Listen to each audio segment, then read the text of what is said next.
Excuse me, guys.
Okay, I need to rechange this sprite. I think it'd be good to redraw my sun because it looks awful.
second stream. Yeah, earlier my stream was not cooperating with me because my Wi-Fi. So I just decided to stream again for a little bit longer.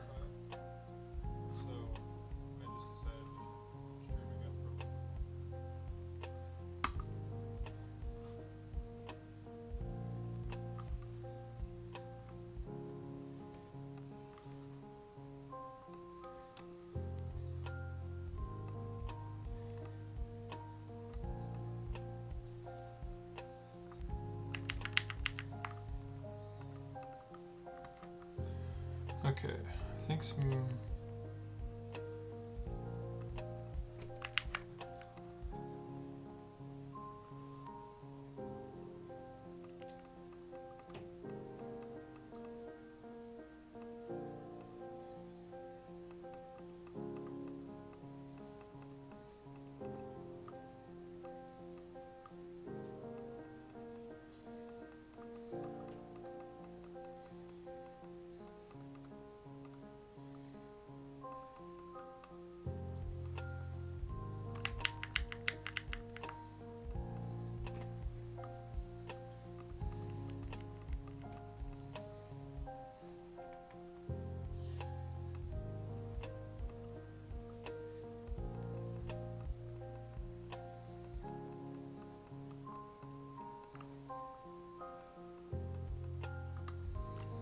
I don't know if I like the little outside edge part.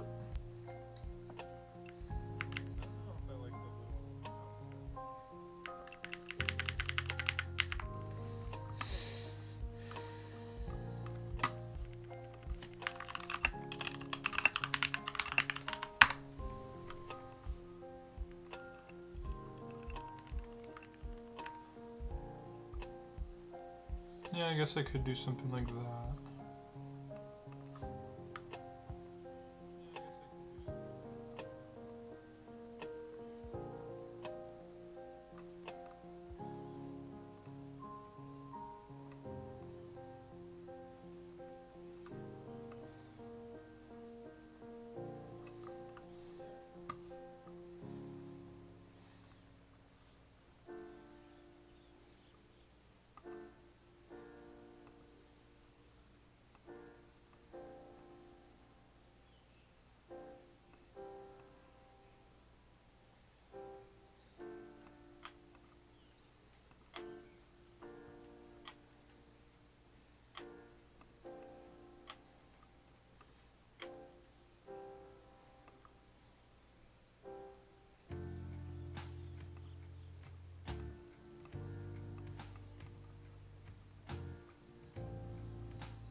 I don't know why it's so hard for me to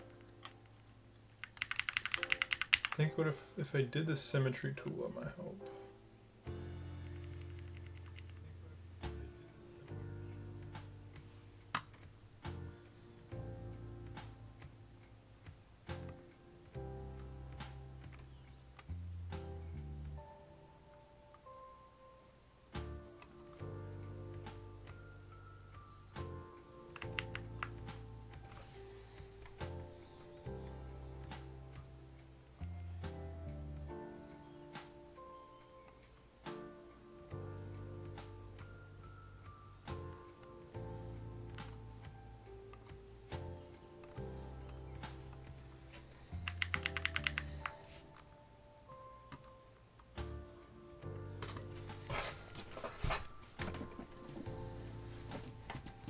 Okay, honestly, I think that's probably the best I'll get.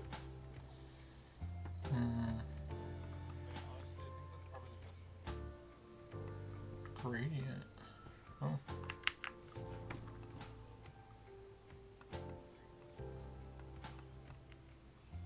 Oh, look at that. That's cool, actually.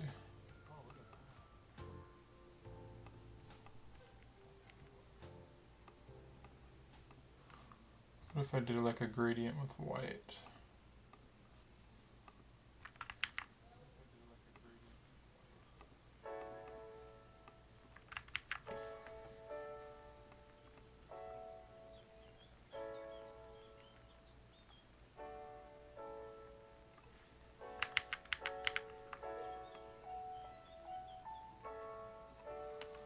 And then I take the bucket.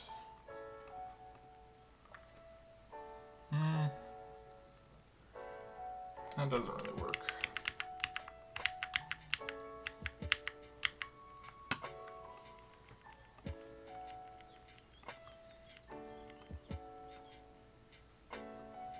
I'll stick with that, I think.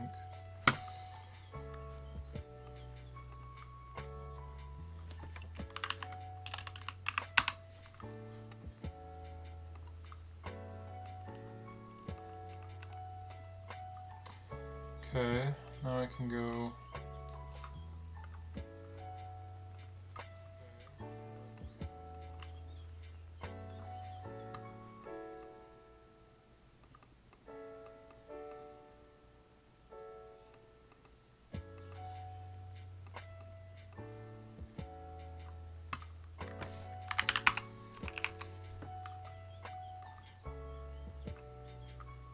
It looks so goofy, but whatever.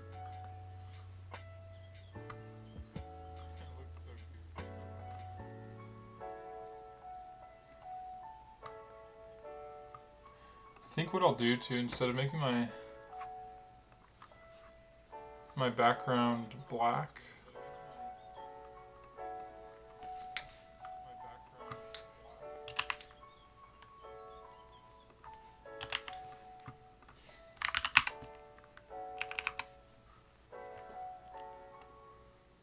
oh, I also need to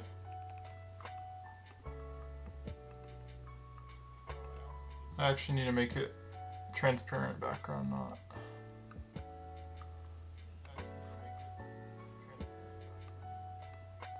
There we go.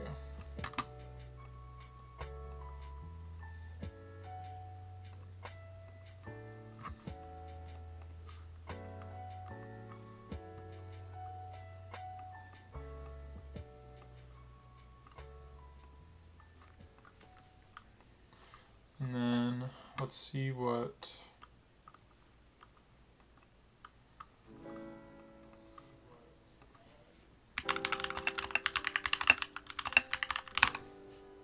Hey, what's up, Newt? How's it going, man?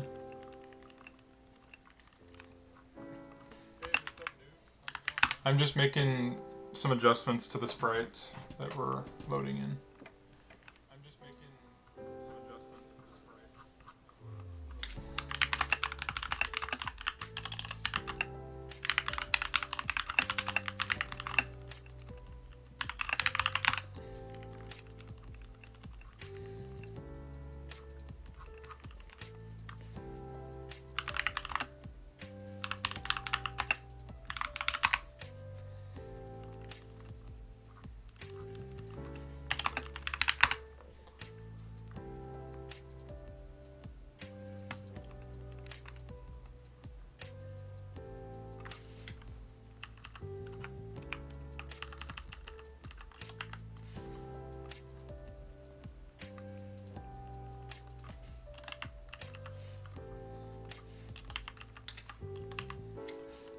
Actually,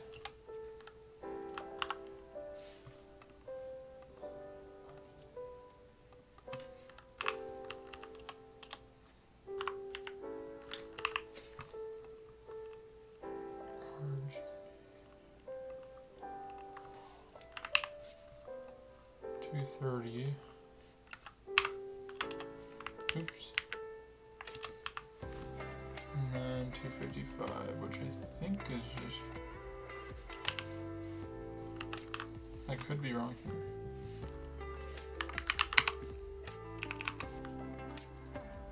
Okay, we're getting there. I kind of want to do like a darker...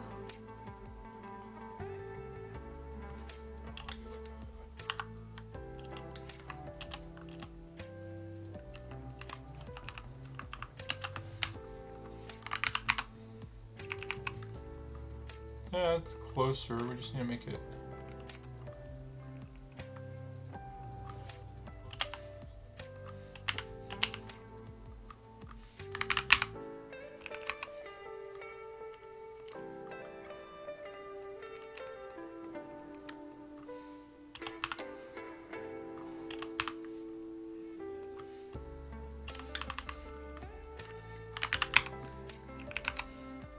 Yeah, that's better.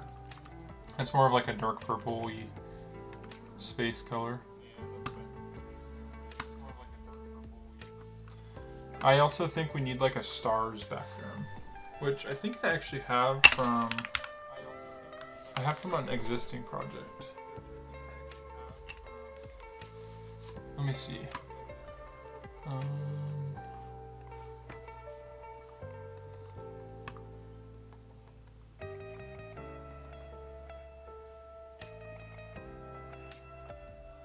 Assets, sprites.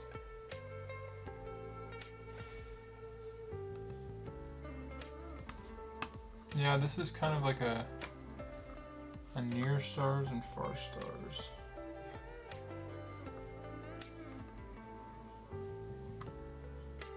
That might be good to try this. So I have two assets from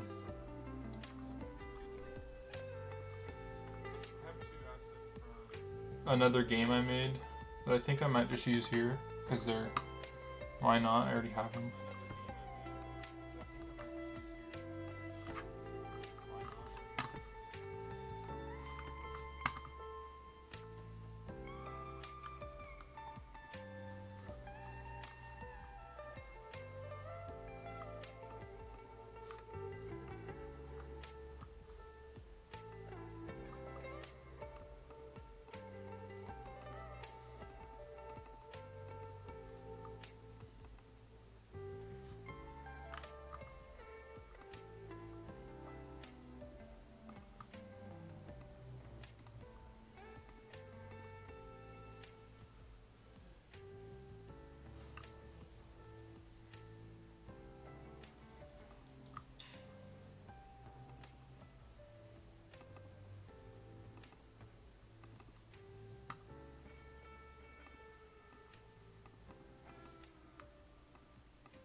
And then we want to do something like our near stars,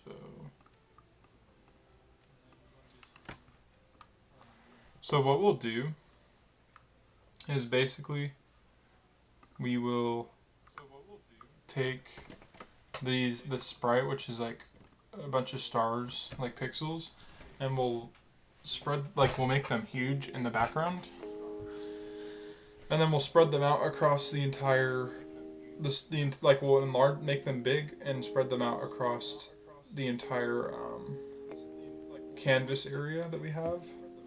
And then I'll have to see if there's a way to layer the sprites. I'm guessing if it's just based on the order you draw them in. So if we draw them first, then the other ones will be drawn on top of them. And then we'll have stars in the back.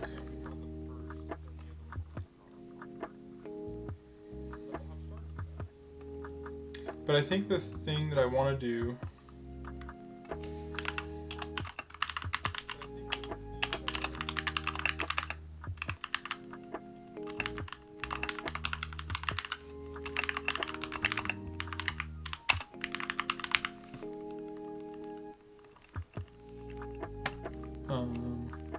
I really want to look into, I think I might have to stop here until I know further what to do with OpenGL. So I think it might be good to start the next chapter.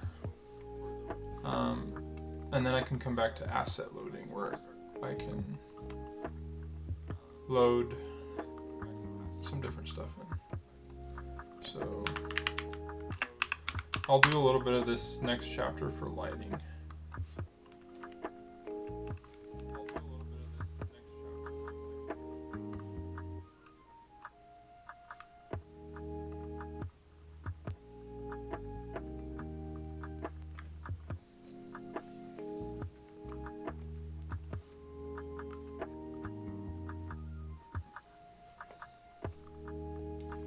Okay, where's my journal?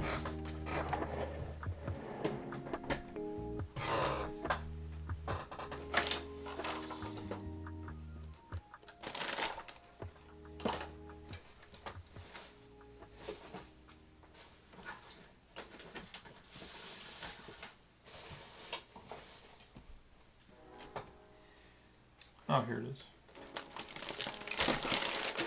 Sorry, I have a Lego set on my desk, so it's a little bit of a mess.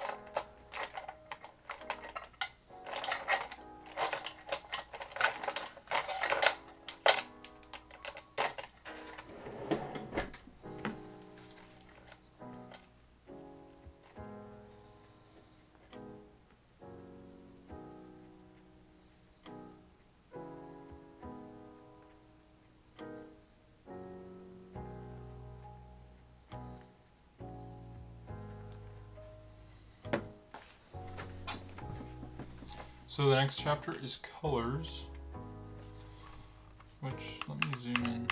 I don't know if I'll do the whole chapter tonight, but I'll definitely get through a little bit.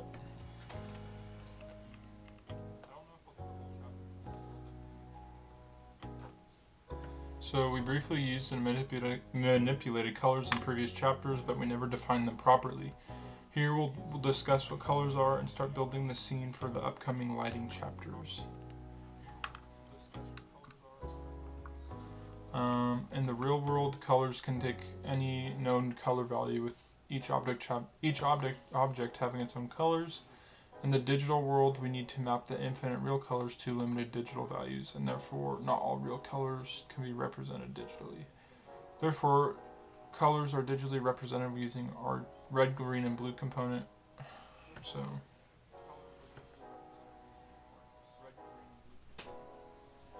colors are represented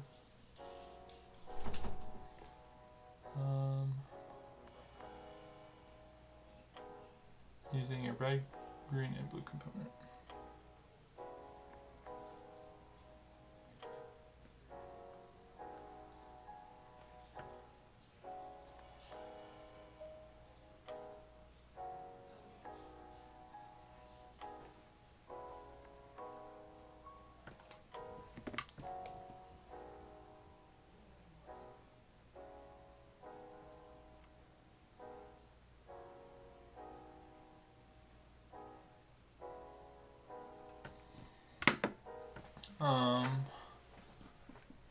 aka RGB.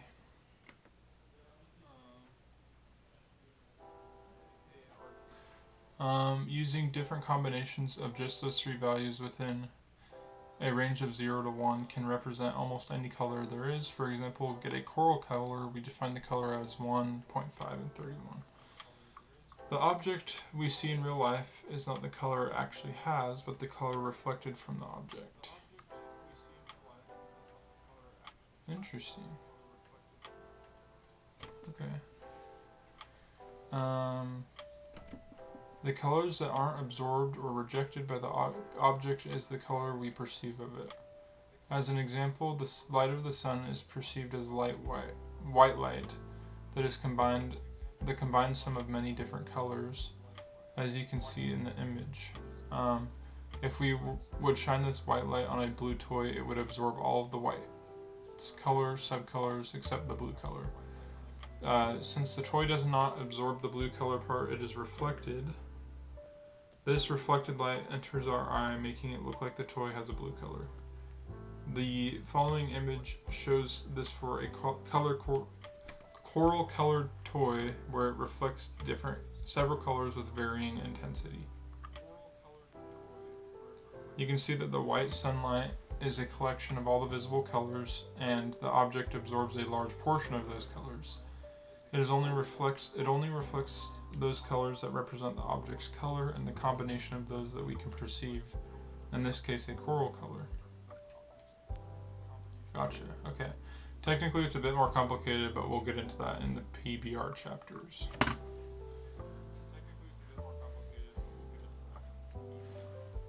This is crazy.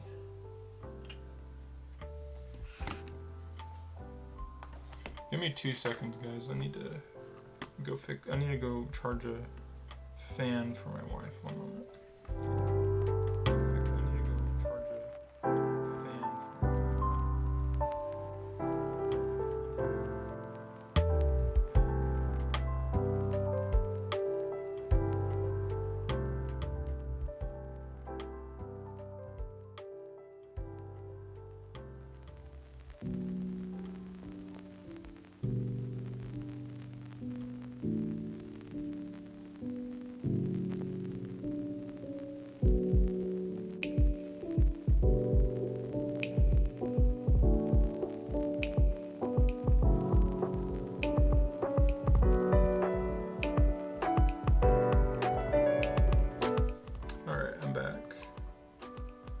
Hope you guys are doing good, by the way.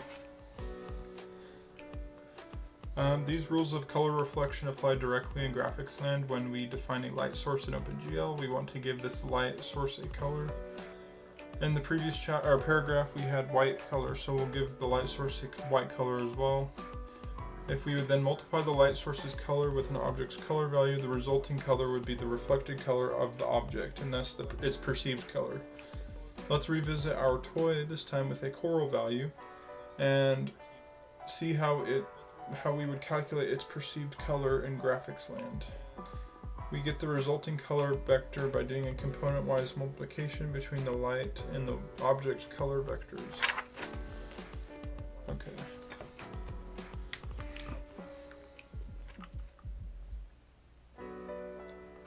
So I'm going to go back to our original tutorial project, I think, and just work on it here.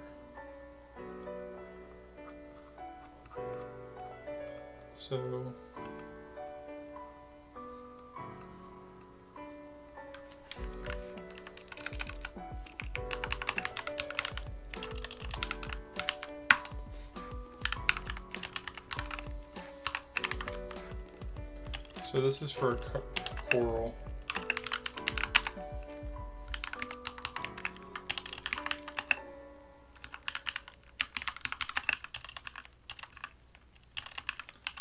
So white light is basically 111. Oh, I just realized my stream audio is on. I'm sorry, guys.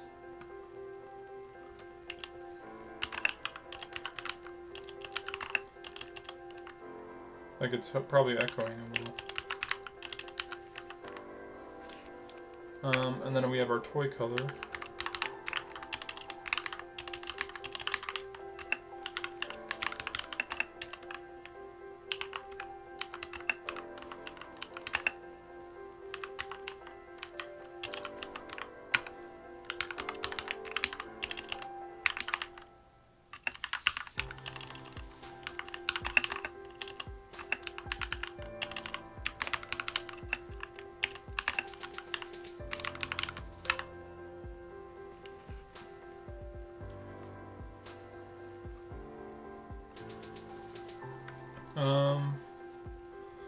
We can see that a toy's color absorbs a large portion of the white light, but it reflects several red, green, and blue values based on its own color value. This is a representation of how colors would work in real life. We can thus define an object's color as the amount of each color component reflects from a light source. Okay.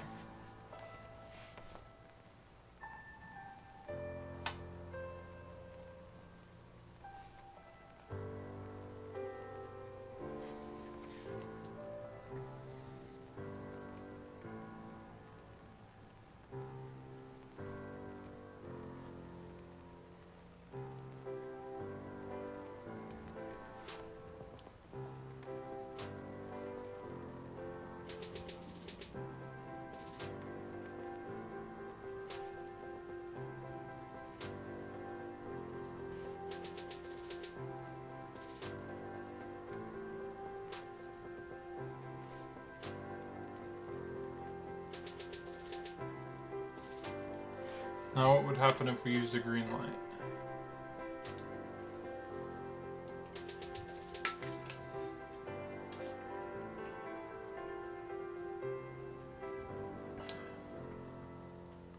Sorry guys, water break. As we can see, the toy has no... I just realized I didn't have my Pomodoro on. We'll do 30 minutes. There we go. We can see that the toy's color absorbs a large portion of the white light, blah blah blah.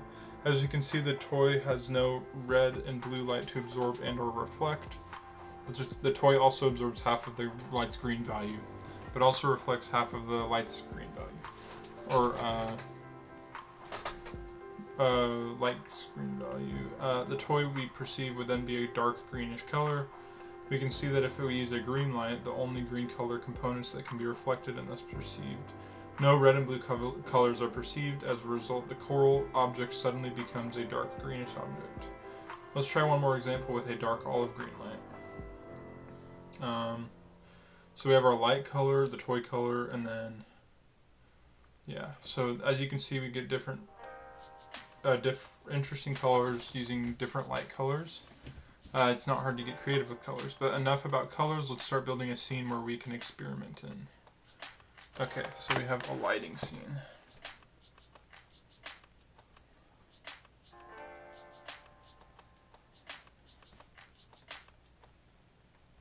I'm gonna switch my pen. I don't like, this one's like not a bad pen, but for taking notes, I like to have sharper pens, if you know what I mean. Yeah, this one seems maybe better. Yeah, this one's good.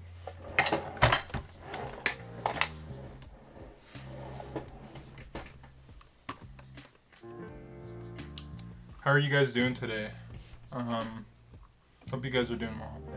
I was trying to stream earlier and I kept having issues with my internet.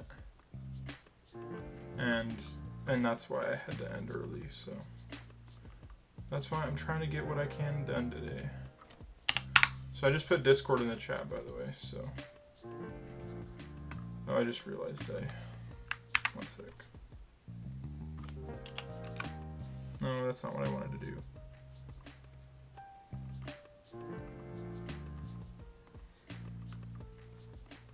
Yeah, if you guys want to join the Discord, please feel free to. Ask questions and come hang out. I just pinned it as well. So, yeah. Anyways, let's get to a lighting scene. In the upcoming chapters, we'll be creating interesting visuals by simulating real-world lighting, making extensive use of colors. Since now we'll be using light sources, we want to display them as visual objects in the scene, and add at least one object to simulate the lighting from. Where's my... Sorry, I'm looking for my glasses. Oh, these ones work. I have blue light glasses, and I kind of get a headache if I look at the screen for too long, at least at nighttime. So, these ones work. Yeah, let's see. I kind of look like I'm wearing lab goggles. Let's see.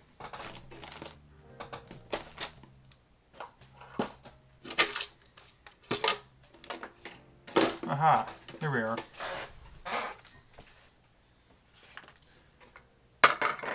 These ones are much better.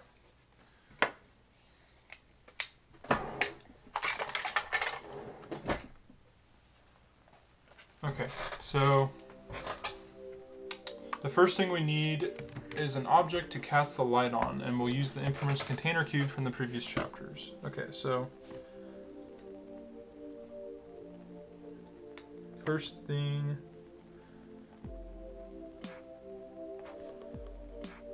we need is an object to cast the light on.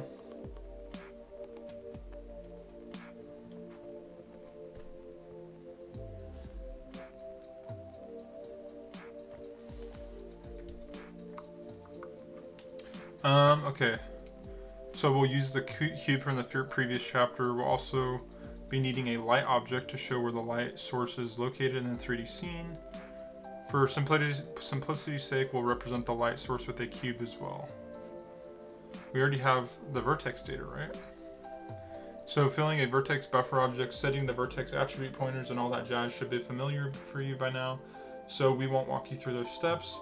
If you still have no idea what's going on, I suggest you review the previous chapters and work through the exercises if possible before continuing. So the first thing that we'll need to do is set a vertex shader to draw the container. The vertex positions of the container remain the same, although we won't be needing texture coordinates this time. So the code should be nothing new. We'll be using a stripped down version of the vertex shader from the last chapters. Okay, so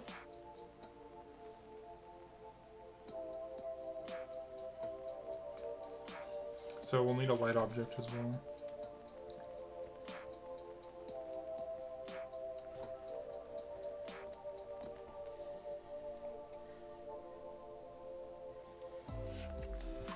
Okay, so what we'll need to do, let me zoom in here and also do this. So if we go here,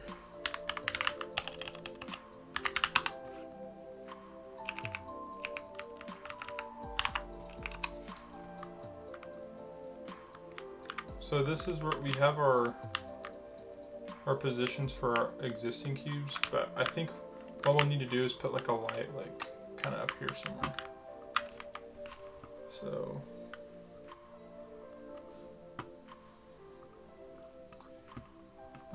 let's see here.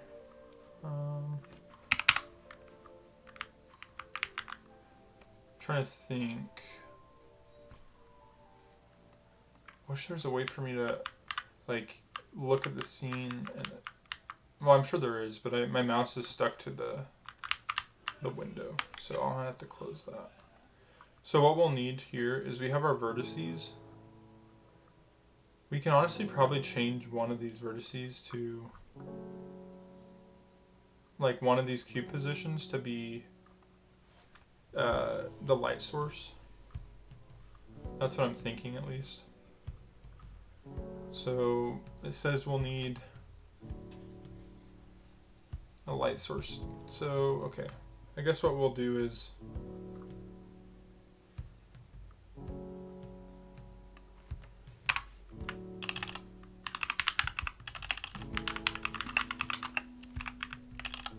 light VBO,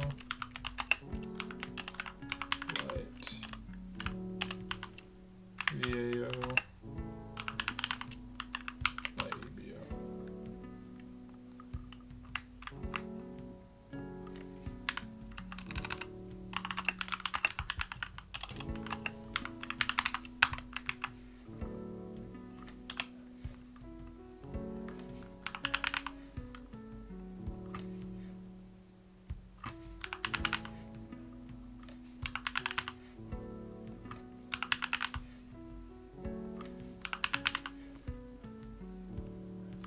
And then instead of passing vertices, we'll pass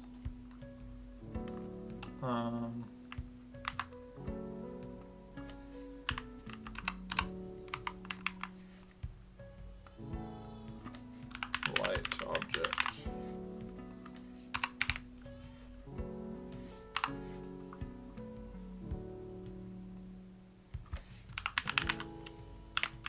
Actually, no, I think we'll pass vertices and then we'll just replace one of the vertices with the light object, probably.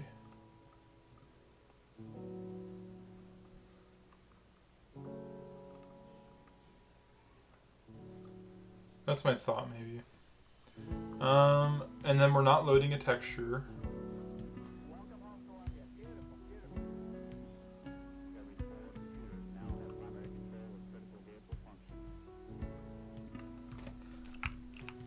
So also, I'm going to change this.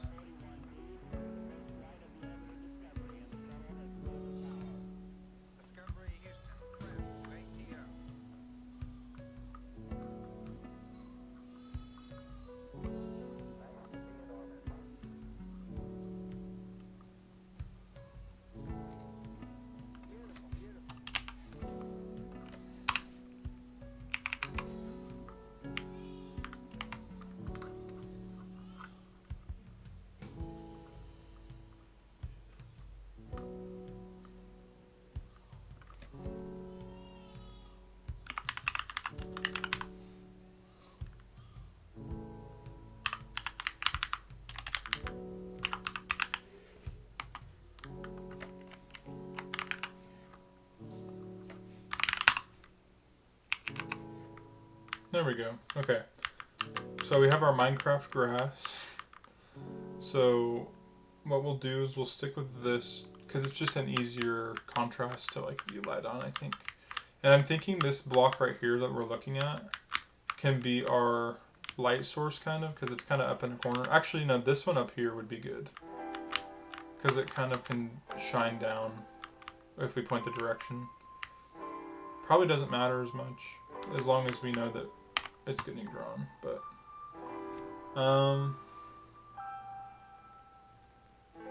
so I guess prepping for light object. And we do have like a sun. I mean, we kind of have like a weird sun looking texture if we wanted to give it a texture, but okay.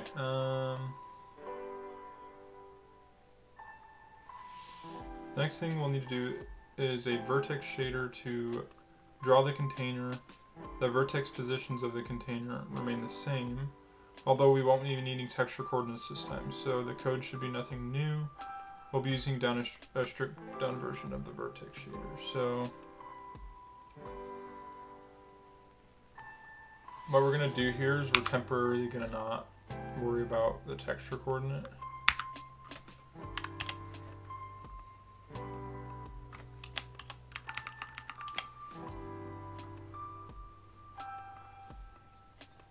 I could make a new project for this, but I don't feel like it. I mean, if you look here too, yeah, let me see.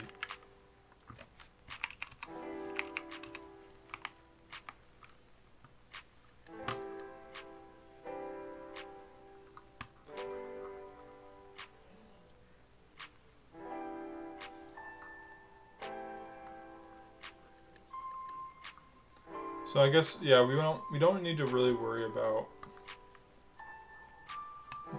messing up what we have here.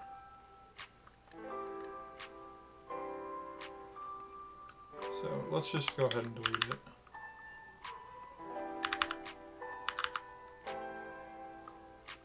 And then we'll go back to our fragment shader. Make sure to update the vertex data and attribute points to match the new vertex shader. If you want, you can actually keep the texture data and attribute points active. We're just not going to use them right now. Oh, well then, I'll just do that.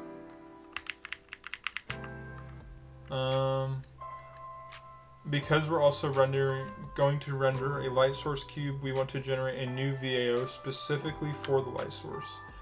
We could render the light source with the same VAO and then do a few light position transformations on the model matrix, but in the upcoming chapters we'll be changing the vertex data and attribute pointers of the container quite often, so we don't want these changes to propagate the new light source object. We only want to care about the light cube's vertex position, so we'll create a new VAO.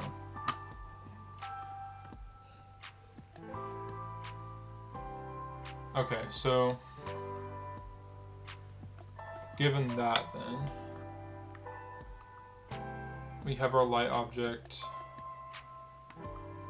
It looks like it doesn't need. Oh no, it does. It uses the VBO. We only need to bind the to the VBO. The container's VBO already contains the data. Okay, gotcha. So we only need.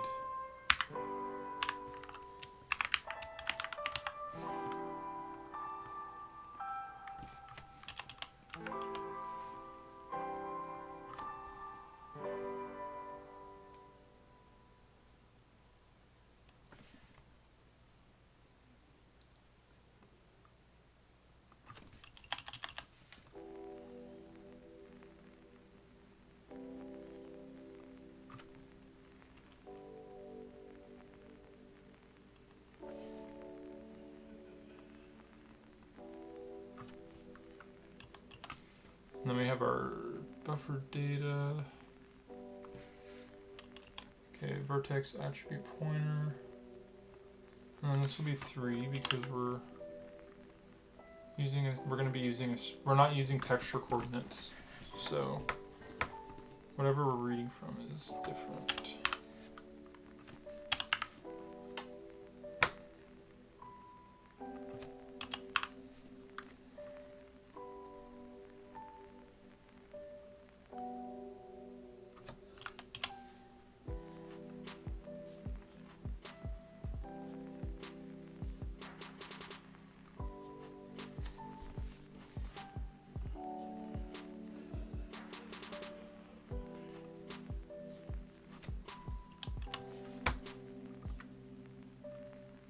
Okay.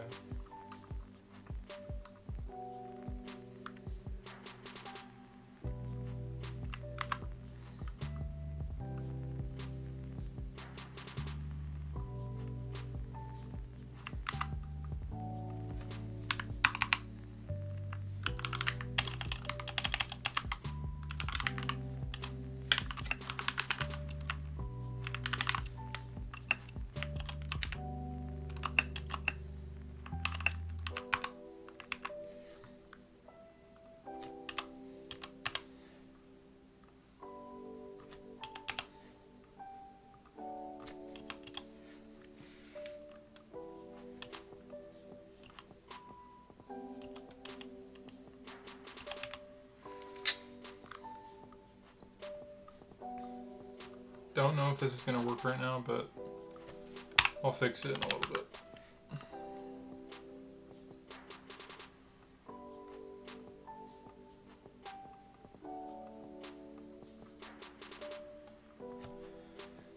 The code should be relatively straightforward now that we created both the container and the light source cube. There should be only one thing left to define. So I'm thinking with what we have here, we honestly should probably just delete like all the different cubes and just keep one. That way we don't like overcomplicate it. So we do have our previous program saved in our Git repo, or in my Git repo, so that's good. Hey, how's it going, Visha? Welcome. So I'm thinking what I'll do is I'll probably have to go through, get all these vertices and cube positions, and just delete everything. Distortions, what's up? How's it going? This is my first time seeing you here. Welcome to the stream. Hope you're doing well today.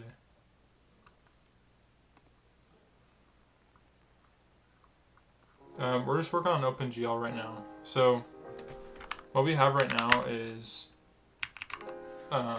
just a simple 3D plane. I mean, we got our camera working, we got our movement. We're fixed to the x-axis when we move around, so we can't like go out of bounds now. But our goal now is to take all these objects out, basically draw a regular block, and then draw a light block next to it and have the light block simulate lighting. So basically what we have here is going to go away, which is fine. For you guys who are new in the stream too, earlier we did work on a solar simulator. So this is my personal project that I'm like using to outside of the tutorial that I'm trying to work on.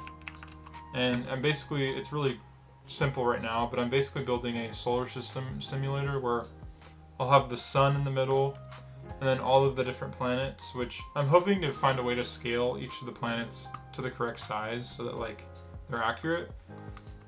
I'm kind of waiting until I get a better system for loading vertex objects, because hard coding all the vertices is really troubled. Like, it's kind of arbitrary and like not fun. So I'm gonna probably wait to finish this. But basically we're gonna have all of our planets, and then we'll use a uniform object to move all of the outside planetary objects to orbit around the sun.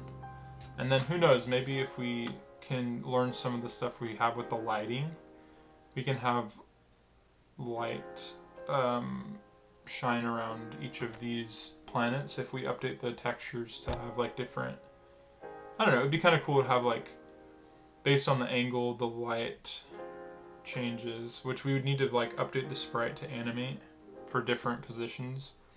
But that's just a future thought. But yeah, that's what I'm working on outside of this tutorial. This tutorial is the OpenGL tutorial that I'm following. So yeah. Also, thank you guys for who are new here, who have subbed, and I appreciate the support.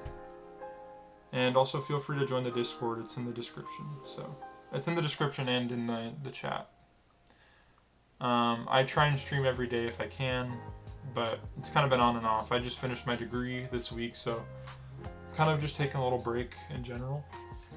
But tonight I felt like getting on and working a little bit so that I didn't forget too much, you know. It's easy to forget if you don't work for a while. Anyways, the code should be relatively straightforward now that we have created both the container and the light source cube. There's one thing left to define, and that is the fragment shader for both the container and the light source. Okay, so our fragment, we're just going to honestly change all of this from what we have now to this new updated code, just because we're learning new stuff, and what we just did we'll use in the future. We have the code backed up just in case, so yeah, not too shabby. I will say what we're gonna probably end up doing is just deleting all of these different vertex objects. We only need one cube position. Well, we're gonna need a cube position for the light object and one for the just regular object that we're shining on. Okay, so we can see here this is obviously not working properly now because our shaders are not conforming to the correct positions. I mean, they are, but they're not. Like, they're not loading properly, but it's kind of cool. This would be a really cool, like, I don't know if you guys have ever played Zelda, like Twilight Princess, but they have a Twilight Zone where they have, like, black squares like this that float in the Twilight Zone that are, like, that simulate the darkness or whatever. So this would be a cool, like, idea, actually. Just, like, loading a blank texture and rotating the objects. But, yeah. And then what we'll need to do, I think we only need 2 cube positions. So let's try this.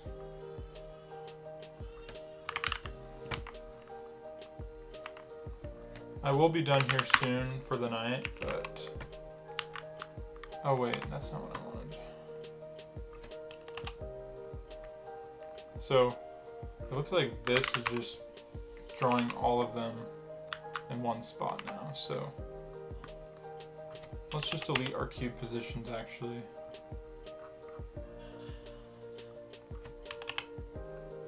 And then let's go down to our loop, and we're not, for our model, we're not going to translate anything.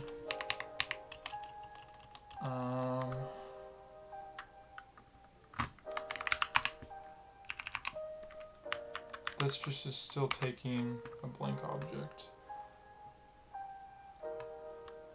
which we don't need to rotate anything anymore. And we're also not drawing 10 objects, so we don't need a for loop.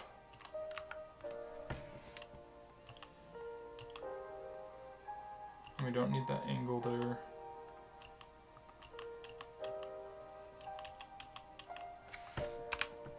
And this right here. So let's try this. Okay, so now we got one regular object, which, that's fine. I need 2 actually, so.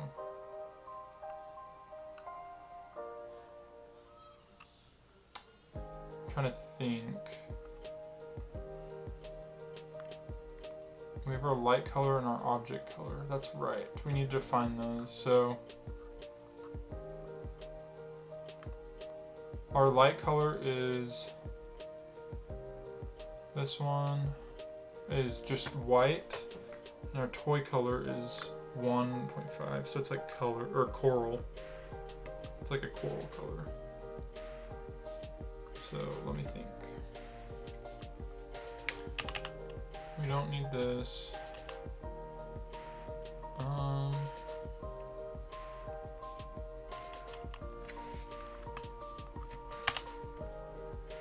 Actually, we don't have a texture coordinates anymore, so I think we just remove this entirely. I might be wrong. And then we have 2 triangles now. Which should make a container. Okay. Now this should be 2, or this should just be a rectangle now.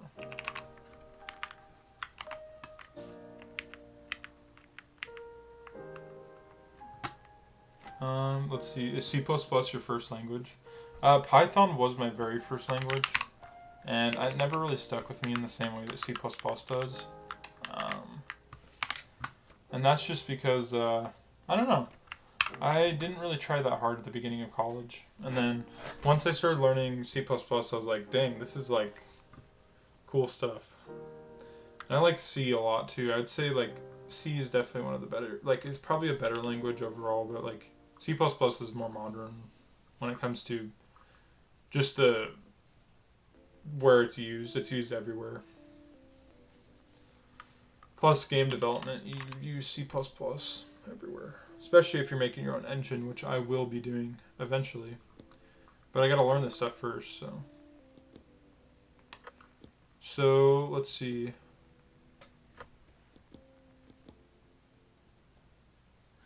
What the heck is this? I just took 2 classes in C++. This is OpenGL, so it's actually a bit different than like traditional C++, I would say. Like, if you guys have worked with Arduino before, Arduino has its own version of C++, which it just basically means that it's still C++, but you have a lot of abstraction by using a lot of OpenGL's functions. So like, for example, glfw.getKey, you pass your window and then whatever the key is for W, you know, like glfw defines what the W key is, so it says, oh, this variable right here represents the W key on your keyboard. Whereas like in a traditional C++ sense, you would define that much differently. You would probably like use internal libraries to access your keyboard keys or whatever. But glfw and OpenGL make that much easier. So it does look kind of crazy, but if you follow along in the learnopengl.com, which I'm going to put in the chat right now,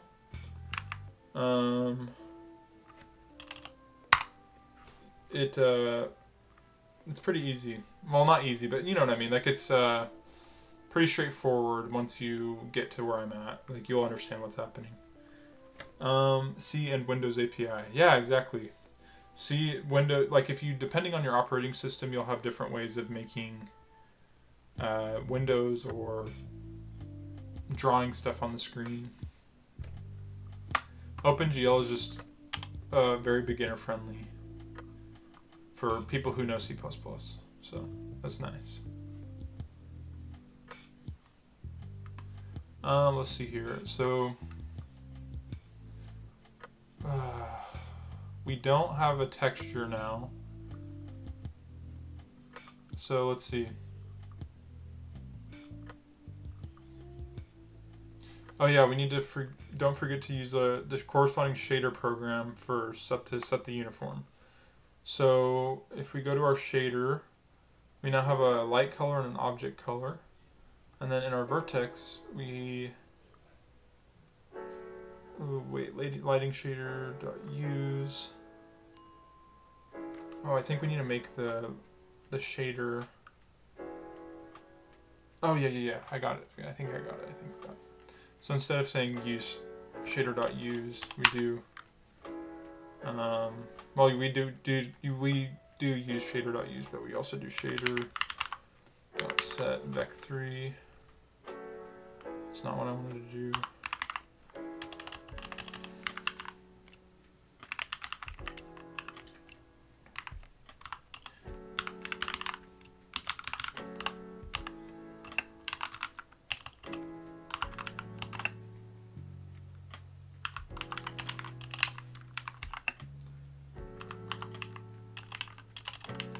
So this basically accesses our shader and uses a shader class that we defined to say, hey, we want to access this object from the shader, and this is what color we're going to pass to the shader, which is then loaded to the GPU.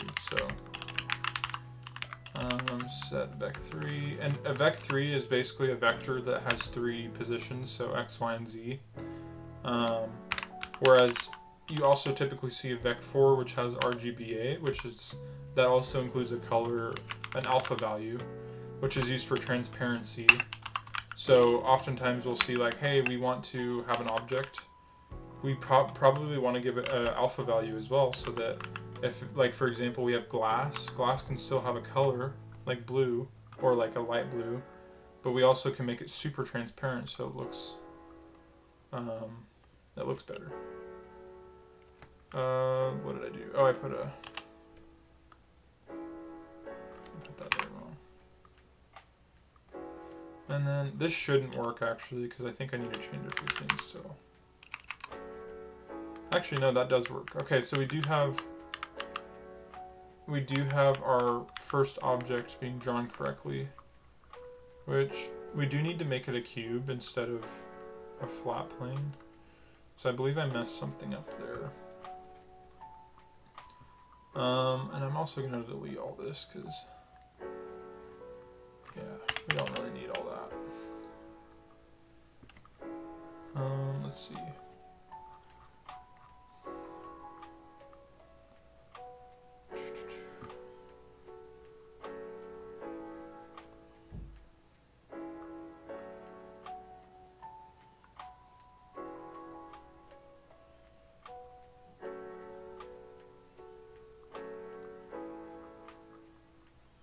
So we need to also bind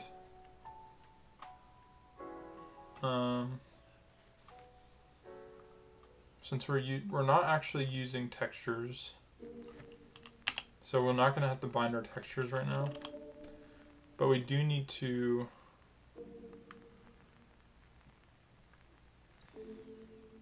when we're drawing, let's see, shader.set model.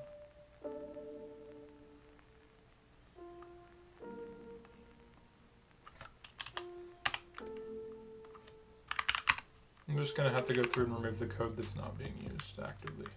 So we need to figure out how to get this turned into a cube, and then also get the other cube drawn. Because I think it's just being... Let me look, actually. Is there any other cubes around here? Or even object planes? I think there's actually technically two planes right here.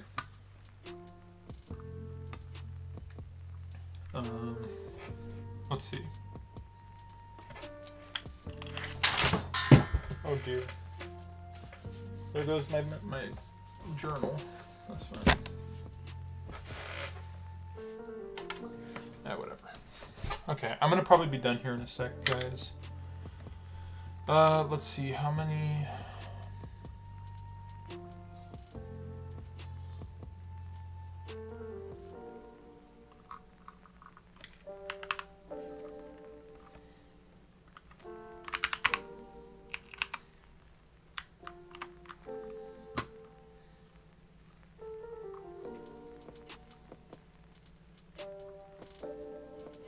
Yeah, I'll probably be done here in a sec. I guess the next goal, let's write this down for the next stream, which I'll probably do tomorrow. Stream. Let's see. What's today? The 10th? 4/10.